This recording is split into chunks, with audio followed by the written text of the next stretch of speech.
अस्सलामुअलैकुम class, this is your 6th lecture. इसमें आपने पढ़ना है थॉरेक्स, थॉरेक्स के sclerites, legs and different modifications and functions of the insects leg. तो सबसे पहले thorax, what is thorax? It is the second region of the insect body connected to the neck region that connects to the head by a membranous narrow neck region, जिस वजह से head की movement जो है एक greater angle तक possible हो सकती है और पोस्टीरियरली ये एब्डोमेन के साथ अटैच है। अगर हम देखें थॉरेक्स को इंटरनली तो इसकी फ्लोर में यानी कि इसके स्टर्नम वाली साइड पे गैंग्लिएटेड वेंट्रल नर्व कोर्ड्स प्रेजेंट होते हैं। यही वजह है कि इंसेक्ट को कभी भी वेंट्रली डायसेक्ट नहीं किया जाता। प्रैक्टिकल में इंसेक्ट की डायसेक्शन जो है वो डॉर्सली की जाती है। सेगमेंटेशन ऑफ थॉरेक्स को देखें तो इसके 3 पार्ट्स हैं, 3 सेगमेंट्स हैं। फर्स्ट इज़ दी प्रोथॉरेक्स जो पिंक में है आपको नज़र आ रहा, ब्लू में मीज़ोथॉरेक्स जो मिडिल पोर्शन है, एंड थर्ड इज़ द मेटाथॉरेक्स। अगर स्क्लेराइड्स की बात करें तो 3 टिपिकल स्क्लेराइड्स हैं इसके। फर्स्ट डोर्सली है प्रेजेंट, इसको टर्गल या नोटम कहते हैं। सेकंड लेटरल जिसको प्ल्यूरा कहते हैं, and the third is the ventral जिसको स्टर्नल कहते हैं या स्टर्नम कहते हैं। ठीक है, ये डायग्राम में यहाँ दिखाया गया है। जो स्क्लेराइड्स हैं ये सारे के सारे काइटिनियस मेम्ब्रेन से एक दूसरे से सेपरेटेड हैं। ठीक है, अगर लेटरल यानी प्लूरल स्क्लेराइड को देखें तो ये फर्दर 2 सब स्क्लेराइड्स में डिवाइडेड है। पहला है एपिस्टर्नम एंड नेक्स्ट इज़ एपीमीरोन। ये यहाँ पर ये दिखाया गया है, ये देखें, ये है first segment prothorax, second segment mesothorax, third मेटाथॉरेक्स।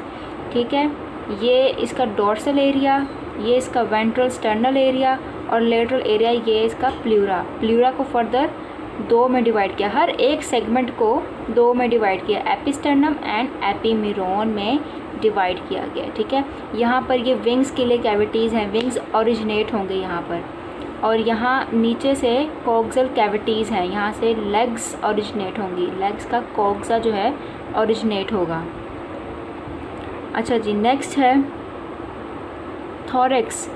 Thorax के अंदर पावरफुल मसल्स प्रेजेंट हैं, वो मसल्स जो विंग्स के मूवमेंट के लिए उसे अलाउ करते हैं कि वो मूव करें। ठीक है, 2 ऐसे पार्ट्स थॉरेक्स के, मीज़ोथॉरेक्स एंड मेटाथॉरेक्स, जहाँ पे विंग्स अटैच होते हैं। विंग्स प्रोथॉरेक्स में नहीं होते, याद रखना है आपने। A pair of legs is present in each segment of the thorax but a pair of wing is present in only 2 segments of the thorax, that is mesothorax and metathorax, collectively known as pterothorax। तो सबसे पहले हम प्रोथॉरेक्स को देख लेते हैं। Grasshopper locust की बात करेंगे as they are the model insects among all the insects. इसमें प्रोथॉरेक्स जो है, जैसे यहाँ पे ये जो ग्रीन पिक्चर है इसमें आप देख रहे हैं, ये एक्सपेंडेड फॉर्म में है। ठीक है, एक्सपेंडेड फॉर्म में जो मीज़ो और मेटाथॉरेक्स के ऊपर तक जो है एक्सपैंड हुआ हुआ, फैला हुआ है। इसमें हम तीनों स्क्लेराइड्स की बात करेंगे हर एक सेगमेंट में, और फिर स्पाइरेकल्स की बात करेंगे। तो सबसे पहले टर्गम एक बोनेट लाइक स्ट्रक्चर की तरह है। यहाँ पे ये देखें, जो मीज़ोथॉरेक्स और मेटाथॉरेक्स के ऊपर तक फैला हुआ होगा। ठीक है, नेक्स्ट प्लूराइड्स के देखें, प्लूरा यानी कि प्लूरल स्क्लेराइड 2 हैं ये, प्रो एपिस्टर्नम एंड प्रो एपीमीरोन। ये हमने पढ़ा था, एपिस्टर्नम एंड एपीमीरोन। हर एक सेगमेंट के नाम का जो नाम है, स्टार्टिंग नेम, वो इसके साथ लग जाएगा। ठीक है ना, pro episternum and pro epimeron. Next sternum की अगर बात करें हम, तो स्टर्नम जो है वो एक फ्लैट शेप का होता है, जो एंटीरियर फ्लैट होता है इंटीरियरली और पोस्टीरियरली पॉइंटेड होता है। ठीक है, यानी कि दोनों में रिकॉग्नाइजेशन इतनी कोई ख़ास नहीं होती। इसको हम कहते हैं प्रोस्टर्नम।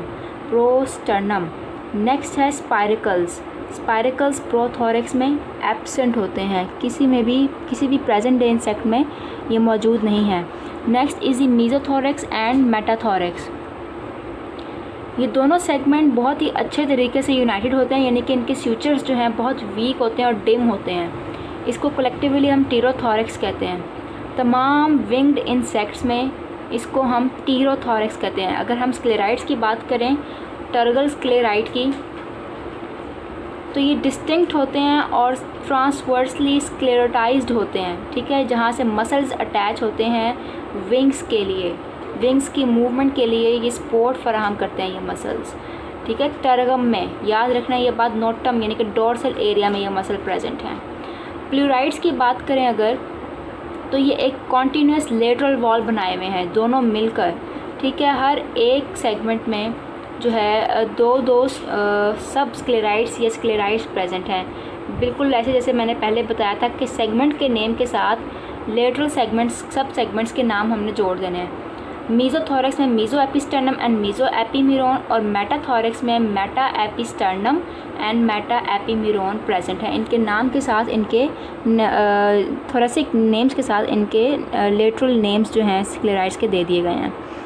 स्टर्ना की बात करें तो ये एक फ्लैट प्लेट की तरह है दोनों का, ठीक है, लेकिन यहाँ पे हम मीज़ोथोरेक्स और मेटाथोरेक्स को अलग अलग डिस्कस करेंगे।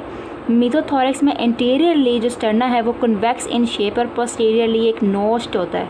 ये बिल्कुल ऐसे जैसे आप पज़ल कार्ड्स खेलते हैं, पज़ल्स जोड़ते हैं, पज़ल का एक जो क्यूब का साइड है वो थोड़ा सा आगे को नुकीला होता है, बढ़ा हुआ होता है, दूसरी का वही एरिया जो है वो खाली होता है। ये लॉक एंड की मॉडल की तरह है, ठीक है ना, ये बिल्कुल वैसे ही है। फिर मेटास्टर्नम में फ्रंट वाला जो एरिया है वो खाली है और पिछला एरिया जो है वो नोस्ट है, ताकि वो मीज़ोथोरेक्स के फ्रंट एरिया को कैप्चर कर सके, फिट आ सके, और अपना जो उसका पिछला एरिया वो नोस्ट है ताकि वो उसका एब्डोमेन का फर्स्ट स्क्लेराइड जो है वो उसमें फिक्स आ सके, ठीक है। स्पाइरिकल्स की अगर बात करें तो मीज़ो और मेटा दोनों में एक एक पेयर स्पाइरिकल्स का प्रेजेंट है, यानी कि थोरेसिक रीजन में टोटल 4 स्पाइरिकल्स प्रेजेंट हैं, 4, सब के सब में टोटल 4 थोरेसिक स्पाइरिकल्स प्रेजेंट है एक्सेप्ट इन डाइप्लूरा। डाइप्लूरा में जो है 4 जो हैं पेयर्स ऑफ जो है ये स्पाइरिकल्स प्रेजेंट है, that's why they are named as diplura, यानी कि हर एक प्लूरल स्क्लेराइड में 2 डाई जो हैं स्पाइरिकल्स प्रेजेंट है। अब स्पाइरिकल्स की पोजीशन कुछ इस तरह से है कि हर एक स्पाइरिकल एंटीरियर साइड पे बढ़ा हुआ है। एम्ब्रियोनिक डेवलपमेंट में इनकी पोजीशन एंटीरियरली जो है वो ग्रो कर जाती है। मीज़ो का स्पाइरिकल ऐसे रहता है जैसे वो प्रोथोरेक्स का स्पाइरिकल है, वो दरमियान प्रोथोरेक्स एंड मीज़ोथोरेक्स के दरमियान में प्रेजेंट है। जो मेटाथोरेक्स का स्पाइरिकल है वो मीज़ोथोरेक्स के पास जाके जो है डेवलप होता है। ये देखें यहाँ पे स्क्लेराइड्स अवेलेबल हैं, इनके नेम मैंने यहाँ पर साथ दिखाए हुए हैं ताकि आप लोग ये हर एक स्क्लेराइड का सेगमेंट के लिहाज से नेम याद कर लें। लेग्स की बात करें तो हर एक थोरेसिक सेगमेंट में एक पेयर ऑफ लेग प्रेजेंट है, ठीक है। अब कौन कौन से पार्ट्स हैं लेग्स के? First coxa, trochanter, femur, tibia, tarsi and pretarsus. Pretarsus 6th part जो है ये कुछ में प्रेजेंट है, कुछ में नहीं। ये यहाँ पे स्ट्रक्चर दिखाई हुई है, लेबल भी की हुई है। इनमें से पहला कोक्सा, फीमर, टीबिया जो है ये सिंगल है, पेयर्ड नहीं है या डिफरेंट सेगमेंट्स पे कंपोज नहीं है, ये सिंगल पीसेस हैं। जबकि ट्रोकेंटर जो है वो 2 पे कंपोज है, जबकि और टार्साई जो है 1 to 5 कंपोनेंट्स पे जो है मुश्तमिल होता है, ठीक है। अच्छा, प्री टार्सस की अगर बात करें तो ये 2 क्लास में मुश्तमिल होते हैं, 2 क्लास में, जिसका with a pad the पल्व्यूलस, arolium और इम्पोडियम, यानी कि पल्व्यूलस या एरोलियम उनमें प्रेजेंट होता है। एरोलियम को इम्पोडियम भी हम कहते हैं। अगर हम मॉडिफिकेशंस की बात करें तो हर इंसेक्ट में डिफरेंट टाइप ऑफ लेग्स हैं डिफरेंट फंक्शंस परफॉर्म करने के लिए, ठीक है। सबसे पहले है ambulatory leg, walking legs, walking के लिए ये यूज़ होती हैं। आमतौर पे ये कॉटन वुड बीटल में पाई जाती है। साथ साथ मैंने डायग्राम्स बनाई हुई हैं ताकि आपको समझने में आसानी हो। नेक्स्ट है कर्सोरियल लेग्स, इनको हम रनिंग लेग्स कहते हैं, भागने के लिए इस्तेमाल होती हैं। इनका फीमर आमतौर पर छोटा होता है, कॉकरोचेस में प्रेजेंट हैं। साल्टेटोरियल लेग्स, जंपिंग लेग्स, जिसमें फीमर ही एब्सेंट है। ग्रास हॉपर एंड जिसमें फीमर जो है वो बहुत ही लंबा है। जो हम ग्रास हॉपर को देखते हैं एक मोटी सी उसकी टांग जो हमें नज़र आती है, वो एक्चुअली इसका फीमर का एरिया जो बहुत ही लंबा होता है, जंपिंग में उसको हेल्प करता है। ग्रास हॉपर्स में और फ्लीज़ में, जंपिंग फ्लीज़ में ये प्रेजेंट है। नेक्स्ट है फेसोरियल लेग्स, डिगिंग लेग्स इनको हम कहते हैं, ये खोदने के लिए काम आती हैं, जैसे क्रिकेट मोल्स में प्रेजेंट होती हैं, ठीक है। नटाटोरियल लेग्स, स्विमिंग लेग्स हैं जो वाटर बग्स और डाइविंग बीटल्स में प्रेजेंट है। इसमें बहुत सारे टफ्ट ऑफ हेयर्स प्रेजेंट है और जितने भी लेग्स के पार्ट हैं वो फ्लैटेंड होंगे। And the next is raptorial legs, जिसको ग्रास्पिंग लेग्स कहेंगे, जो प्रेइंग मैंटिस में प्रेजेंट होती है, ठीक है। इसमें कॉक्सा जो है बहुत ही लंबा होता है। फिर है पोलन कलेक्टिंग लेग्स, पोलन नाम से पता चल रहा है, हनी बीज में ये प्रेजेंट है। इनके जो टीबिया है यहाँ पर पोलन बास्केट प्रेजेंट होती है, उसको हम कॉम्ब भी कहते हैं, ठीक है। बम्बल बीज में भी ये प्रेजेंट है। नेक्स्ट है सिल्क सेक्रेटिंग लेग्स, जो वेब स्पिनर्स में प्रेजेंट है। इसके टीबिया में only first pair of leg में के टीबिया में सिल्क ग्लैंड्स प्रेजेंट होते हैं। नेक्स्ट है स्केंसोरियल लेग्स, जो क्लिंगिंग लेग्स है, जो कि लाइस में प्रेजेंट है। इसके टार्सस एरिया में स्पाइंस प्रेजेंट होते हैं, ठीक है। ये आपका हो गया लेक्चर कंप्लीट।